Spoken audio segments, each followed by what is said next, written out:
Dans l'optique de toujours s'abandonner à la joie pour rencontrer Dieu, les merveilleux membres et sympathisants de l'antenne FIAD Parakou honorent de leur présence au rendez-vous de ce vendredi 16 juin 2023 à 19h à l'Hôtel Soleil d'Afrique de Parakou. Avant de lancer les couleurs de la soirée, deux merveilleuses créatures, Elodie Lokonhoundé, agent événementiel à FIAD Parakou, et Michael Degbeko, directeur des opérations du FIAD Parakou, conduisent l'assistance dans l'exécution de l'hymne national et du credo des ambassadeurs du développement.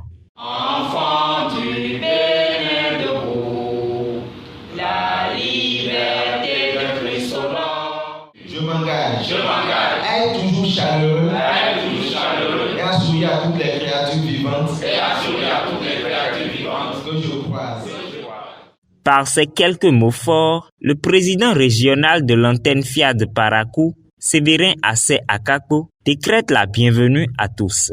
Soyez les bienvenus, soyez vraiment les bienvenus. Ce soir, vous serez vraiment émerveillés par la prestation de tous ceux qui vont intervenir.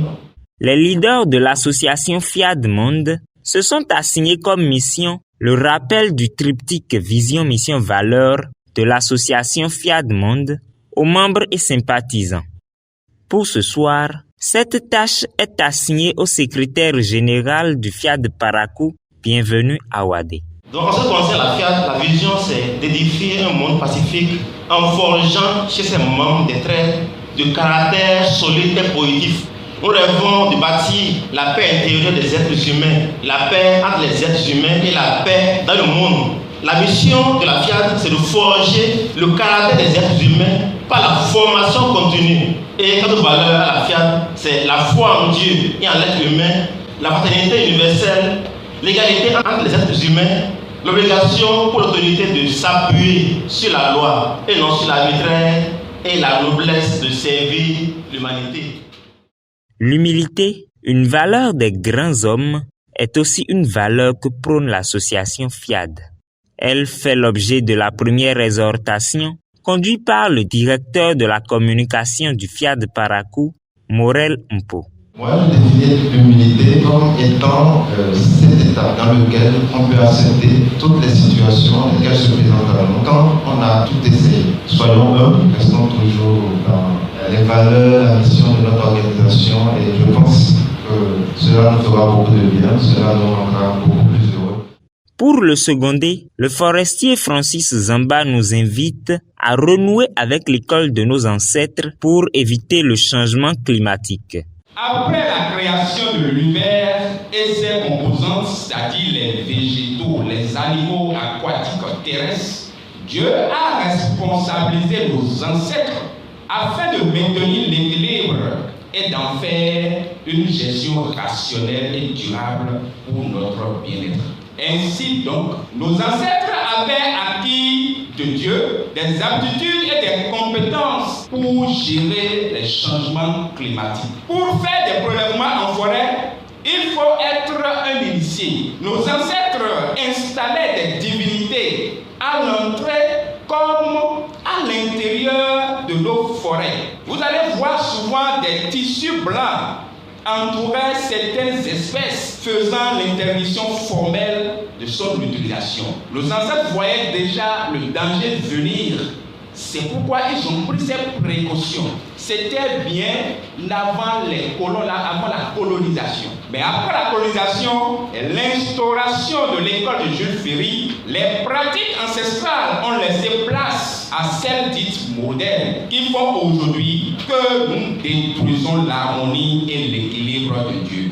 Et pour renverser cette tendance, le coaching nous invite à une prise de conscience totale afin que nous puissions aller puiser dans les enseignements ancestraux les connaissances qu'il faut pour faire face au changement climatique.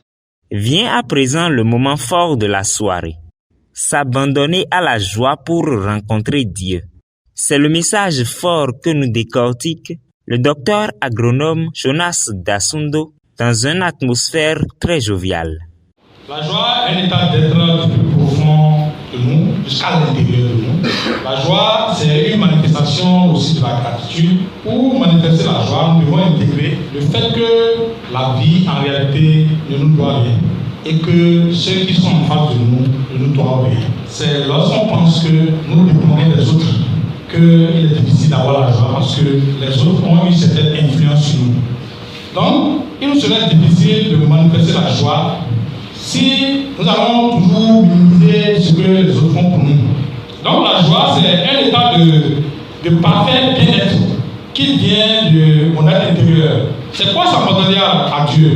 Quand il décide que quoi qu'il arrive, lui sera conduit par la joie. Autrement dit, quelles que soient les virtudes de la vie, rien ne changera mon humeur. C'est ça qui s'abandonner à la joie. Alors, si je m'abandonne à la joie, quel que soit le traitement qu'on me fait, je passerai toujours le temps à rire. Quelle que soit la façon dont Dieu veut me tester, je rencontrerai la joie. Celui qui a l'habitude d'être en joie ne peut pas tomber malade dans les autres. Il ne peut pas avoir des problèmes de constipation, par exemple. S'abandonner à la joie change le visage, ça change la démarche, ça attire les bonnes vibrations, ça attire les bonnes personnes. Ceux qui ne rient pas souvent là, regardez le front. Regardez le front, il y a un trait. Les gens qui ne rient pas, ils sont toujours en ligne. Donc, comment provoquer cette joie-là en permanence? C'est en écoutant de bonne musique qui suscite en vous la joie, qui réveille en vous des émotions positives, en regardant par exemple des films américains. Donc, nous devons nourrir notre esprit de choses positives, de sentiments de joie et surtout de gratitude vis-à-vis de la nature. Après un instant consacré aux questions et apports, ils se laissent tous emporter par leur joie et contribuent suite à l'exhortation de l'opérateur économique Théodule Bojrenou.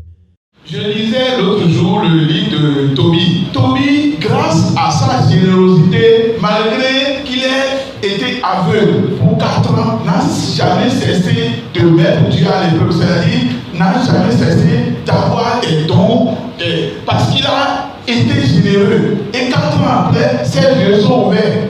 C'est-à-dire, le fait d'être généreux, de donner sans compter, nous amène à mettre Dieu même à l'épreuve. On peut dire à Dieu, regarde ma générosité, regarde ce que j'ai fait. Pourquoi me laisser souffrir? Pourquoi je souffre si tant?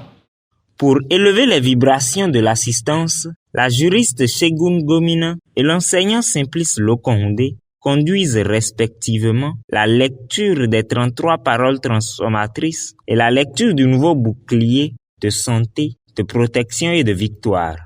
Je suis la joie, je suis la joie, je suis la joie, je suis la grâce, je suis la grâce, je suis la grâce. Dans la vie, je suis le Seigneur le coup de ses car j'ai fait de lui ma demeure. Totalement chargés d'énergie positive, ils descendent au restaurant pour partager le cocktail prévu avant de se séparer.